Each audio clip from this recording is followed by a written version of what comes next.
கிறிஸ்துவுக்குள் பிரியமானவர்களே, உங்களை இந்த நாளிலே சத்திய வார்த்தை நிகழ்ச்சியின் மூலமாய் சந்திக்க கர்த்தர் பாராட்டின பெரிதான கிருபைகளுக்காய் இயேசு மகாராஜாவுக்கு நன்றிகளை ஏறெடுக்கிறேன்.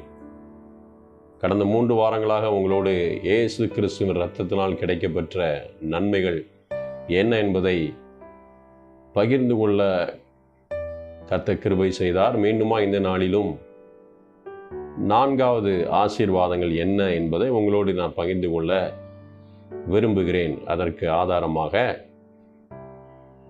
என்னோடு கூட வேதத்தை நீங்கள் திருப்பிக் கொள்ளலாம். 1 கொரிந்தியர் 6வது அதிகாரம் 20வது வசனம் இப்படியாய் சொல்லுகிறது, கிரயத்துக்கு கொல்லப்பட்டீர்களே. பாருங்க, அவர் ஆண்டவராகிய இயேசு கிறிஸ்து அவருடைய சொந்த இரத்தத்தினாலே பாவத்திலும் சாபத்திலும் அடிமைத்தனத்திலும் இருந்த நம்மை அவருடைய இரத்தத்தினாலே விலை கொடுத்து வாங்கியிருக்கிறார் என்பதை நாம் பார்க்க முடியும். கிரயம் என்றால் ஒரு பொருளை விலை கொடுத்து வாங்குவதற்குண்டான அர்த்தம். இது எவ்வளவு விலையேறப்பெற்ற ஒரு காரியம்! பரலோகத்திலே இயேசுடைய இரத்தம் இன்றும் நமக்காக ஒவ்வொரு நாளும் பரிந்து பேசிக்கொண்டே இருக்கிறது. அவருடைய இரத்தம் எப்பேற்பட்ட பாவியாக இருந்தாலும் அவருடைய பாவங்களை மன்னித்து சுத்திகரித்து பரிசுத்தப்படுத்தி கொண்டே இருக்கிறது. ஸோ மேன்மையான இரத்தத்தை நாம் ஒவ்வொரு நாளும் கனப்படுத்த வேண்டும் என்று ஆண்டவர் விரும்புகிறார்.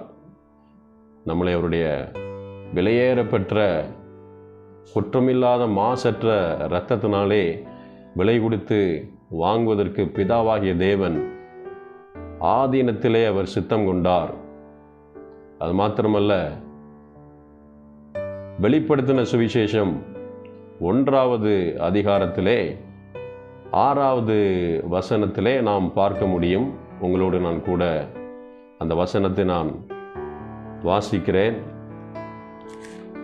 வசனம் இப்படியாய் சொல்லுகிறது, நம்மிடத்தில் அன்பு கூர்ந்து தமது இரத்தத்தினாலே நம்முடைய பாவங்களை நம்ம கழுவி தம்முடைய பிதாவாகிய தேவனுக்கு முன்பாக நம்மை ராஜாக்களும் ஆசாரியர்களும் ஆக்கின அவருக்கு மகிமையும் வல்லமையும் என்றென்றைக்கும் உண்டாயிருப்பதாக என்று.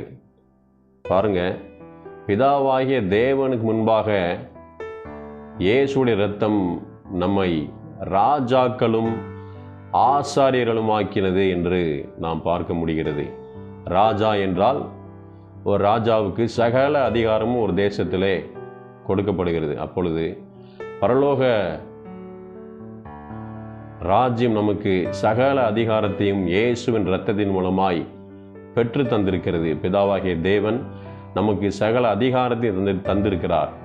ஒரு ராஜாவுக்கு பூமியில எந்தெந்த அதிகாரங்கள் உண்டோ அதே அதிகாரங்களை பரலோக பிதா நமக்கு இயேசு கிறிஸ்துவின் இரத்தத்தினாலே பெற்று தந்திருக்கிறார் என்பதை இந்த வசனத்தின் மூலமாய் நாம் அறிந்து கொள்ள முடியும்.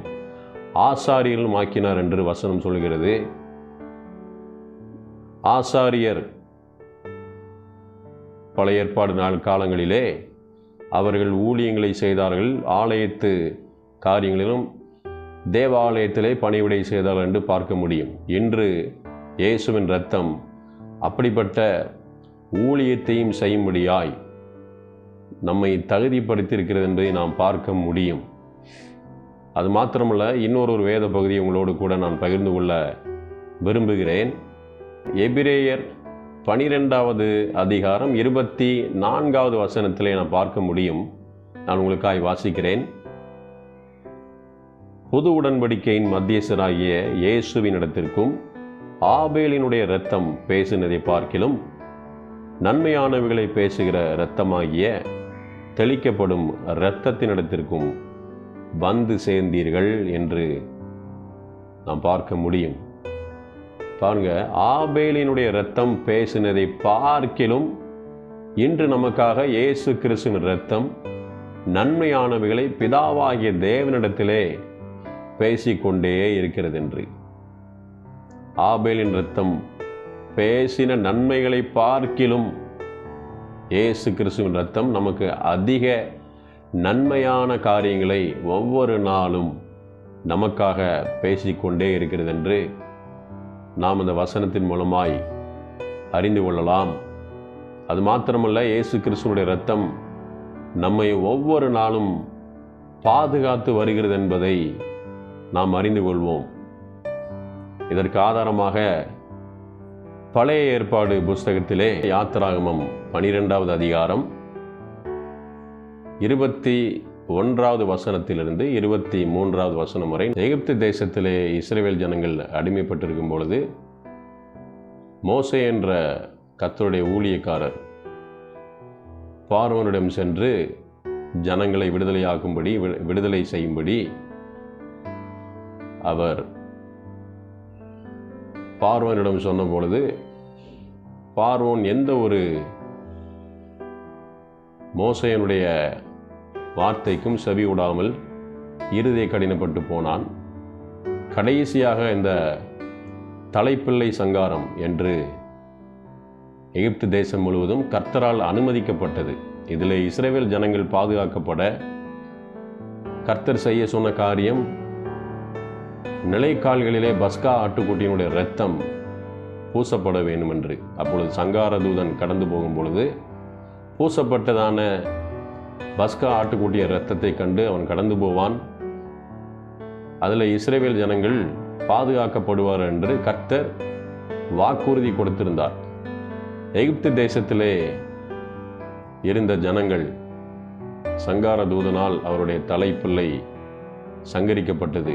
ஆனால் பஸ்கா ஆட்டுக்குட்டியுடைய இரத்தத்தை எந்தெந்த வீடுகளிலே இவர்கள் பூசிக்கொண்டார்களோ அவர்கள் பாதுகாக்கப்பட்டார்கள் என்று நாம் பார்க்க முடியும். ஆகவே இயேசு கிறிஸ்துவினுடைய இரத்தம் முந்தைய நாட்களிலே யாரெல்லாம் பஸ்கா ஆட்டுக்குட்டிய இரத்தத்தை பூசி பாதுகாக்கப்பட்டார்களோ, நாமும் அவருடைய இரத்தத்தினாலே ஒவ்வொரு நாளும் பாதுகாக்கப்பட்டு வருகிறோம் என்ற சத்தியத்தை நாம் அறிந்து கொள்ளலாம்.